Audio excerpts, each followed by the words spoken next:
12-hour days, 2 weeks straight for 450 power. And that's for those who no-life the game, or it's their career.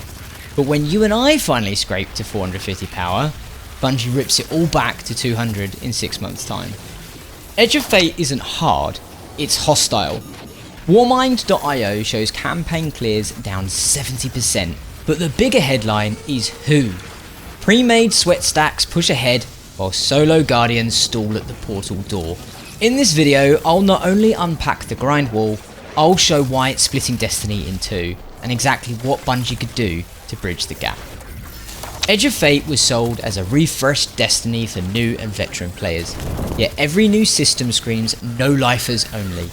To hit max power now takes about 140 real-world hours, double what even the most dedicated data analysts predicted, and roughly 90% of that time is spent replaying the same 3 missions. Friend invites vanish if your light level is even one bracket lower. Destiny's co-op DNA? Surgically removed by a design that favours grind marathons over pick up and play. That's not a bug, it's a choice, and one that polarises solo players against 6-stack clans. But this exclusion becomes even more glaring when you try to actually jump into activities. Here's the core issue. No raid, no dungeon, no conquest tier is match made, except for B-grade playlists with token rewards and razor thin rotation. You can queue for a low stakes activity that spits out a handful of blues and maybe some legendary, but the real gear chase demands a 6-stack or a fireteam finder. Solo players are left crippling at the portal door while pre-made sweat squads breeze through resets. It's a fundamental mismatch. Casual gamers get a trickle while clans get the flood. Bungie must add matchmaking versions for every raid and dungeon and pinnacle content and offer frictionless A-grade playlists. Preset random modifiers, quick join and meaningful rewards, so you can click a button, jump in and actually feel the power increase. Why does that matter? When you can't just join a raid or dungeon on your own, the grind wall becomes an exclusion zone. Casual loops die out, social hubs empty, and the game fractures into us versus them. I'm sure you guys have seen it in every comment section of every video. Yet removing matchmaking is only half the issue. It gets worse once you chase real gear. Tier 5 armor, the stat cap trophy, isn't even dropping yet. Bungie's Ash and Iron promise teases guaranteed tier 5 in an unspecified future patch, but for now, 100-hour grinders can only salvage tier 4 variants predestined for obsolescence. In the comments, one sarcastic quip sums up the mood. Grinding for tomorrow's trash. That tomorrow is an indefinite horizon, meaning your time investment yields zero meaningful payoff today. Solo players grinding in good faith find themselves chasing gear that might never materialise, or, worse, arrive just in time to be sunset by the next cycle. And just when you think you've beaten one wall, the resource grind shows up. After hitting tier 4, you face another wall, infusion cores. These are now rarer than Ascendant shards pre-Taken King. Guardians clock hours farming weekly resource nodes just to use the drops they've already unlocked. Yesterday's grind becomes today's gate. Add zero matchmaking help and you've got solo players spending more time on resource loops than actual content. That's a demotivator baked into the economy. Some clans apparently circumvent this by mass farming runs, then redistributing cores, an exploit only accessible to tight-knit, always online groups. But sinking hours into materials is only part of the segregation puzzle. Beyond armor and power, Edge of Fate introduced dozens of new weapon and armor mods, each with complex stacking rules that demand hours of stat theory craft just to be effective. The new Elemental Precision set requires synchronized modifiers across 3 distinct weapons, forcing Guardians to chase specific drops, dismantling the simplicity of past loadouts. Solo players without dedicated mod swap partners find themselves parachuting into Calculus 101 instead of firefights. Even PvE sandbox veterans admit they're toggling spreadsheets more than shooting skills. And when mod complexity collides with segregation, frustration peaks for everyone. Remember those weekly escalation protocols and rotating triumphs? Those curated bite-sized challenges that rewarded skill without punishing repetition? They're virtually gone.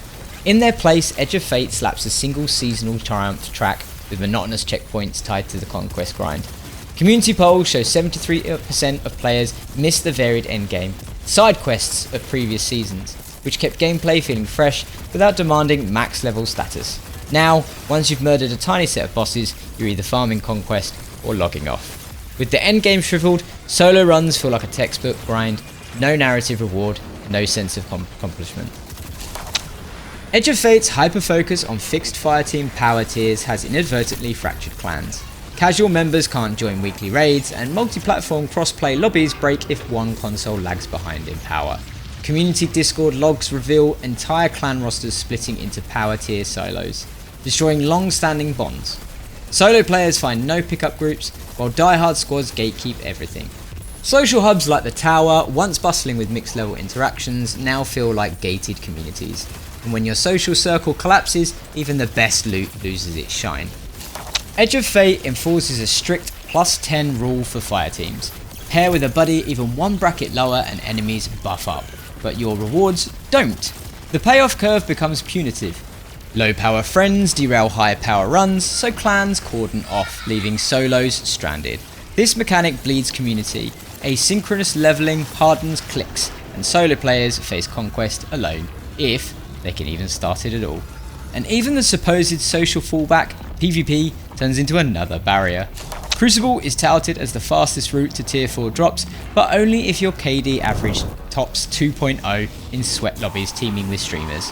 A YouTube commenter distilled the consensus. Best grind path is PvP, translation, not for 90% of us. So Bungie's choosing your own path feels like a trap. Excel in PvP or face unmatched challenges in PvE solo loops. The message is clear, if you're not high tier skilled, you're sidelined. But the final now is the reset that looms on the horizon. Hit 450 today, and in half a year, Bungie resets you to 200. That's hundreds of hours nullified with a warning on the calendar. Warmind Trends detect a 25% dip in daily active users immediately after reset announcements. Solos bail first, pre-mades follow when lobbies thin. This reset cadence feels less like seasonal content and more like a recurring penalty box. Now, imagine all of this without even a single matchmaking lifeline in sight. So, here's my fix-it playbook to tear down the grind wall. Universal match-made variant. Every raid, dungeon and conquest tier gets an opt-in matchmaking queue. Gear score agnostic. Reel solo players back into the core loop instantly. Guaranteed tier 5 track. After X amount of clears, grant a pity tier 5 reward to validate the grind and prevent RNG purgatory. Shared power scaling. Let higher level guardians carry low level friends without penalty. Revive the fire team leader power rule for a day 1 boost.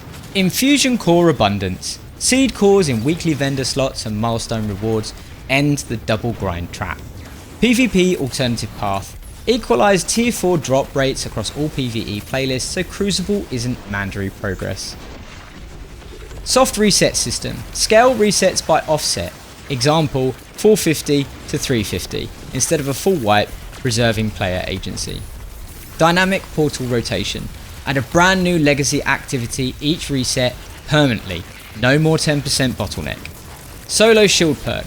Buff solo or LFG teams with moderate damage resist and regen boosts, acknowledging playstyle differences. Drop these changes in the next roadmap and Bungie could reclaim the community's trust. Fast. Until then, expect solo guardians to log off and sweat squads to wonder why the sandbox is empty.